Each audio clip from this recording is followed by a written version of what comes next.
From Traverse City, Michigan, this is Real Fairies Radio. In our experience, fairies are real, and we're here to talk about them.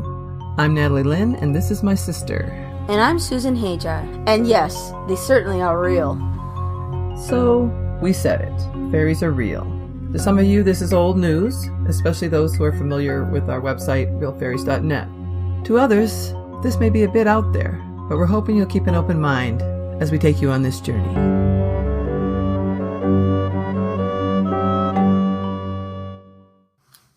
Welcome to our 8th podcast. After our 7th podcast, we decided we needed to take a break to finish our book, Interviews from the Fairy Realm. Recently, we were astonished to discover that people have listened to our show over 10,000 times. So, with our book nearing completion, we are excited to finally be able to be back here with you on a regular basis. We want to send a huge thank you to every one of you for your patience and your support during our hiatus. Today, Mr. E is going to start us off by straightening out a common misconception concerning fairies and angels. Next, Susan and I will share with you some pixie and dragon fun facts, as Susan calls them. Following that, Mr. E will give us a fascinating account of a tense encounter he had with a rare type of fairy being that he calls the Birdpeople.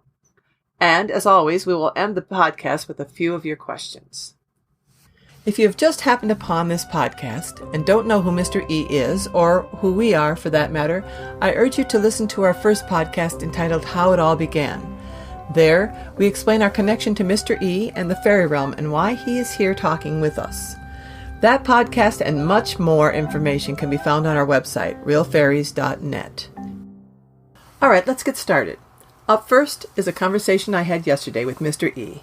We've noticed over the years that some people seem to think that fairies are angels, or at the very least, related to them. Here's Mr. E, setting the record straight. Can you tell us if fairies are angels, or if they're somehow connected? Well, that's a big misconception. For one, they're on different realms. The angels' realm, it's closer to the human realm, because that's what they like to watch over. Why are they so interested in humans? They're invested in the humans because they want to see the earth survive as well. Angels stand for what is right, meaning what will bring most peace. What is going to make the people more peaceful, more happy. They're helping you with the search for happiness. And if it means to protect you, then they're protecting you. And some of them do protect, and some do other things. Sometimes they influence artists. They're all different kinds, there's singing angels that are into the music and the rhythm of things. There are all kinds of different angels out there. Some are former humans. Are they attached to any particular type of religion? Actually, the truth of the matter is, they're not. What is their purpose? What are they looking for? They're looking for serenity and bliss, and they're trying to influence the secureness of humanity. Well, the human world has been filled with so much discord and upheaval lately that it's hard to imagine angels have had any impact. Right, I know, but part of it is that the people have to let them in. You have to say, okay, I need this angel. Could you please help me here? Right. They need to call out for them, and some people have lost their faith in the all it is. The God Force energy? Yes, they lost their faith in it. They forgot it even exists. They think that getting up for work and drinking that coffee is the most important thing because they got to get that assignment done. You know what I'm saying? They're all trapped up into the undertow of life. And they forget that, there's something bigger than this. Much, much bigger than just your survival. And so once you realize that and you want to call upon somebody out there, they're willing to help you. They're waiting and watching. They will not interfere unless they are asked. So, for the record, angels are not connected to the fairy realm, and fairies are not angels. No, fairies are not angels. Angels are not fairies. They're two different types of creatures entirely. We're different. But you know of angels. I know of them, and I can go and reach and communicate to them because their realm is next to ours as well. So they're not that far to reach. How do you reach them? In meditation? Yes. You never go to their realm? No. But you can call I can call out to them mentally, and they will hear me. If you needed them for something, they would talk with you. Yes, and we both have the same interest right now in the humanity, so therefore they're more than willing to give us a hand with the humans and helping them realize what they need to do. I'm glad you were finally able to clear that up for us. Oh yes, I think they just don't understand that these are two different energies entirely.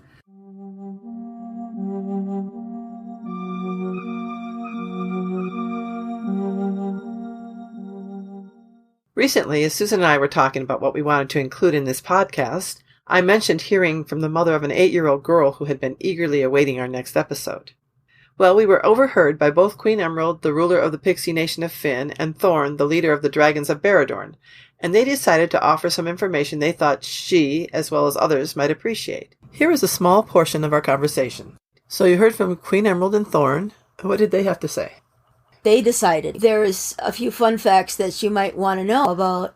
Okay, let's start with Queen Emerald. Queen Em decided to give me some information when it comes to pixies and children in particular. Pixies are attracted to children because of their lightheartedness and the carefreeness about them. They're similar to the pixies in their mentality and their hyperness and excitement, and they can relate to them in some way. They're enthusiastic, just like children are enthusiastic and excited about something small. So, pixies are attracted to things that you put on your windowsill because that's where they peek in the most of the time. Children can leave things that are shiny or some sort of offering for a pixie, and they will come by and appreciate it and take the energy from it, and you could start to establish a relationship with pixies that way. Would a fairy house fit into that? That would be perfect. Pixies are also very curious, and they often can't resist coming into our world to see what we're up to. Here's a small clip from our interview with Queen Emerald where she talks about what draws pixies here. There are times we'd like to come visit here to see what they're up to because we're curious. We're very curious creatures. What are you curious about? Everything. How does that person do that? Are you talking about humans? Humans, animals, and other things that we see, and we just watch a lot. How long do you stay before you have to go back? Oh, we don't stay for very long. 5 minutes or so, and then we like to leave. We prefer to stay on our side where the energy's right. It feels heavier here? Oh, very. It's harder to fly, but we still can do it. You're not as powerful here. No. But we still have our power and still be able to see us sometimes. When people do see you, is it because you want them to, or is it accidental? It could be both. Are there humans that you pick out as interesting and want to check on from time to time? Yeah, it all depends on their vibration. They need to have something that we're interested in. What would draw you to a human? Conservation. Kindness. What we call a good heart, but really a good spirit. Kindness towards other creatures. Not just other humans. Right, but other creatures especially. Then we'll consider talking to them.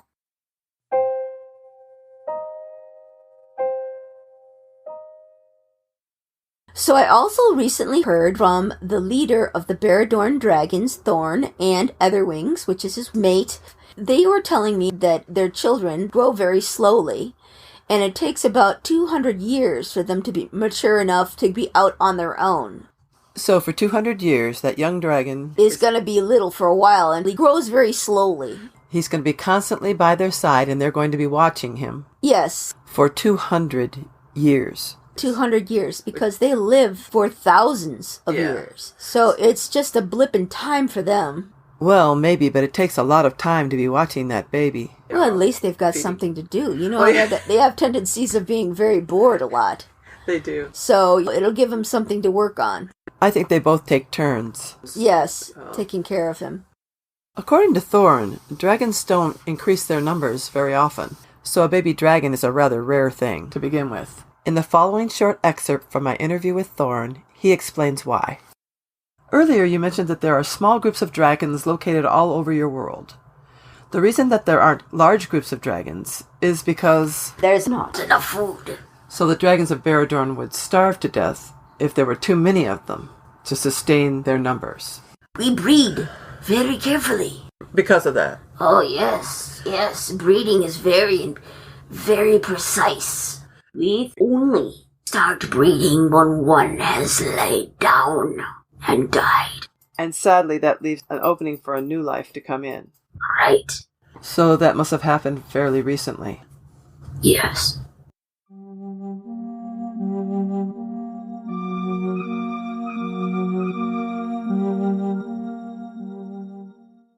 Mr. E's world always seems to be filled with lots of interesting fairy beings. Today, we're going to talk with him about a rather anxious encounter he had with a type of being he calls bird people. But before we get to that, he's going to start by telling us a little bit about them.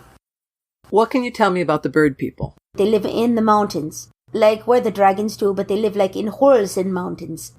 They're separate a little bit from everybody else. Have you ever talked to one? Yes, they communicate telepathically. They're like bird people. I mean, it's a cross between a human and a bird. What do they look like? They have claw feet. They've got wings and arms. And they have hands that have little claws on the ends of them. They've got sharp teeth and big eyes. Do their faces look human? Not so much. They're kind of humanish, but they're kind of not. What do their faces look like? They're kind of stretched out a little. Do they have a beak? It's like a beak, yes, almost. But it's a little different. It's got feathers and flesh. They're very interesting looking. They're nothing like anything you've ever seen. Are they horrifying to look at? If you've never seen one before, they can be scary. So, how did this encounter happen? I was on me horse, and I was walking down the pathway. To Baradorn, where the dragons live. Yes, and I heard scuffle, scuffle, scuffle. Okay, what's that? I look up, and I see this thing kind of hunched over and looking down at me. There was like a little ledge, about 6 or 8 feet above me, which isn't that far. That's why I could hear it right away. And I was taken aback, and I kind of galloped the horse away from him and turned around to watch. I'd never seen one before, and he looked like he could do some damage. Things are running through your head really quick, like, what do I do? What should I do? You know, and as a nobleman, you follow noble acts.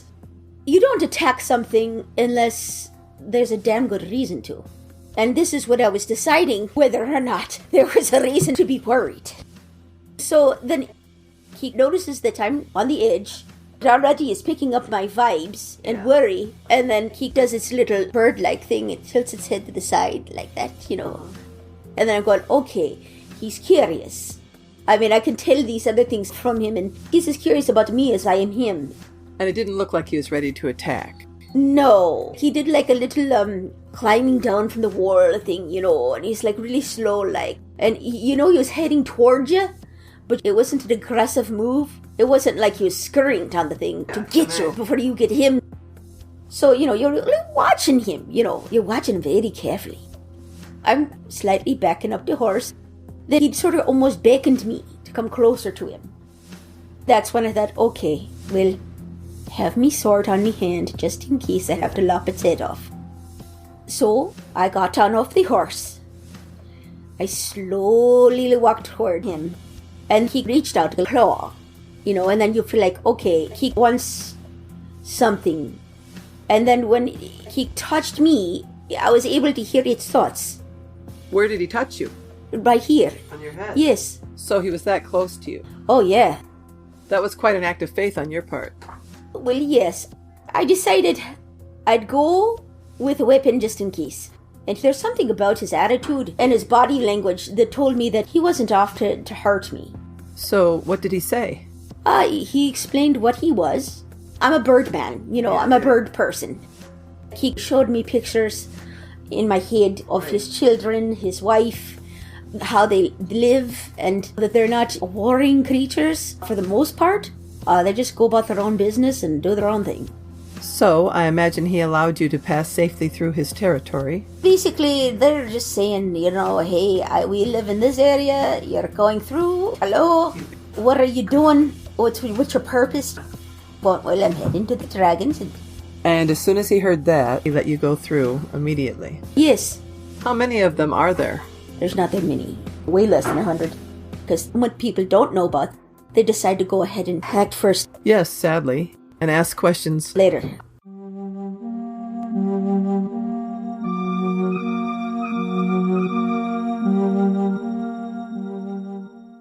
It's time for our final segment, Ask Mr. E. Today, Mr. E answers 2 questions you recorded especially for him, so let's get started. Our first question is from Patricia. Hello, this is Patricia. When I was very little, I think about 7 or 8, I turned around and looked upon my bed, and there were 4 very little people Now, what was interesting is they were dressed in cowboy clothes and cowboy hats. And what's also more interesting is they were playing poker. I knew not to disturb them. I laid very still because at first I was actually frightened by them. But I kept watching them play, and it went for a very long time, and I know I was not asleep. I know I wasn't. They were so little. They were about maybe 6 inches tall, not very big. They were very serious about their game as they sat sprawled out on my bed blanket. I will always remember that. I'm an artist, and someday I wish to paint that scene that I remember. Okay, I've got a couple questions. Yes. First of all, it's very amusing. Well, yes, typical fairy behavior, yes. What were they doing dressed as cowboys? Well, sometimes because the little ones go in between the two realms quite often. Right. They like to have fun with what they see. Right. And so then let's play cowboys and poker. This is right out of a Western. Right, exactly. They wanted to be like they were in a Western and they were playing this game and they were trying to be like a human but not. I see. They were having a human experience. Exactly. This sounds exactly like brownies to me. Oh, definitely. It's definitely a brownie thing. They're the ones that are most curious and mischievous and jovial type. Pixies are also very curious, but not quite in this way. They've got a little extra twist in their... Sort of like causing a little trouble in a way. Yes, exactly. Just a little bit. Nothing dramatic. No, nobody was harmed doing this. She was a little scared, obviously. Were they actually in her world, or was she just able to see them? She was able to see them into their world and how the two worlds actually work together, see. In their world, they're on something that happens to be the same height as her bed. So they dressed up, and they were having a human experience, but they weren't actually in the human world. No, they've seen the human world, and they mimic that, if they like to. If they like, whether they see something in humans they like, they'll try it on. So that's what it was. That's very funny. It might have been like, it's Cowboy Day. Yeah. You know what I'm saying? Mm-hmm. So let's be cowboys and play some poker. They'd have to go to a lot of trouble to make the outfits for this one event they're having. Well, it's not just one event. They'll probably do it more than one time. Yeah. It'll be reused over and over again for a Cowboy Day. You know what I'm saying? Yeah. That's the kind of thing they would do. Brownies would do. Yes. They'd have a Cowboy Day.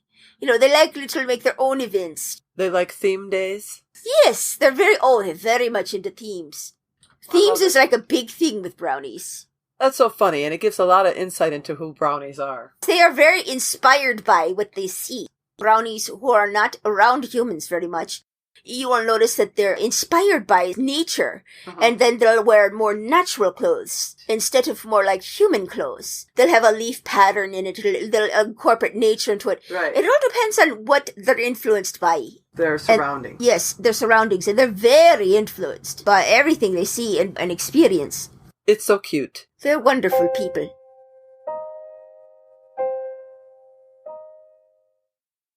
Our second and final question today is from Dragonfly. Hello, and I hope you have been doing well. I know things haven't been going too swell for you guys, so I'm sending positive energy to you guys. I was wondering if the Fae can attach to something physically in our realm, like a stone or a ring that... I don't know, I'm not too good at explaining things. First of all, Dragonfly, thank you for your positive energy. We really appreciate it. And second of all, I think you explained it pretty well. This is a question we have gotten a lot from people over the years. Here's my discussion with Mr. E on this subject. Okay, so you heard the question. What do you think about it? Well, there are two things. One, there is a particular type of stone which has like the fairy energy in it, is one thing. There are stones like that. Are you talking about green quartz? Yes. They have stones that help you adjust to the fairy realm and to be able to be with them a little bit. But there is another thing back in the day where they had certain jinns and other things. You're referring to a jinn or a genie type being. Yes, and that's a different situation. That is where they have taken a fairy and attached it to a stone, and therefore it will go wherever the stone goes. Basically, it's trapped. It's like sticking a ball and chain around somebody's ankle, and they have to be with that ball and chain forever. This is high magic Oh, yes. and something that very few humans could do, so it's not likely to be found in this world originally. Right. No, it wouldn't be something that humans would be able to do. You know, a few, maybe a handful on this earth really knows the craft well enough to be able to do something like that. But then why would they want to? When I interviewed Queen Emerald, the pixie queen of Finn, she said the same exact thing. Even if you can do this, why would you want to? Yes, and then you're looking at the pixie or the brownie or whatever you've decided to attach to that stone. You're looking at him and them without respect. Yeah. And that is not a good thing. There'll never be a happy person attached to that stone. Right, exactly. You know, this is a cruel thing you do. This comes up a lot because people sometimes offer these types of things for sale. I believe they are fake. Oh, it's the most absolutely definitely fake. I don't think the people that buy this type of thing understand what having a fae attached to an object really means. If they did, I don't think they would want one. Exactly. If it was real, whatever's attached to it is not very happy, isn't happy with you for purchasing it. Right, exactly. It's a bad thing. It really is. Yeah. So thanks for asking this question, Dragonfly. I'm not sure if we answered the question you originally had in mind, but it gave us the opportunity to talk about this important subject and some aspects to owning a piece of jewelry like this that most people would not have considered.